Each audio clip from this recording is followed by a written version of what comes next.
জমা তুই বলে সবাই না গান বানাস, হ বানাই কেরে কিছে তাহলে আমার একটা গান বানাস না কে? ও মায়া মায়া গো কবি তোরলে গান বানাইতাই। আচ্ছা ঠিক আছে হেডফোন লাগা।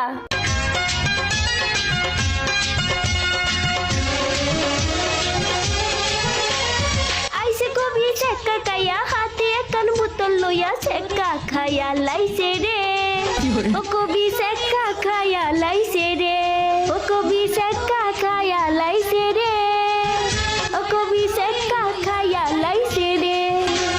হাতে আকিস বিড়ি নিয়া গড়ির পিছনে যে গিয়া বিড়ি টানে কবি রে। ও কবি বিড়ি টানে রে। দেখছস কত সুন্দর একটা গান কইছি, পারলে আমার মতো একটা গান ক দিহি, পারস নি? দূর জমাই নাকি রাবল তাবল গান কস, দেখ আমি কি গান কই তুই হুন আগে। হে সচ্চে কতল কই তচ্চে কতল, আমি কাতল খাই না রে বল, আমার জাতীয় মাছ পাঙ্কাশ, পাঙ্কাশ ছাড়া কিছু বুঝি না আস। আমি পাঙ্কাশ যখন খেতে যাই সুগার আনে অজ্ঞান হয়ে যাই, এতই ভালো লাগে রে ভাই, তিন বেলায় খালি পাঙ্কাশ চাই।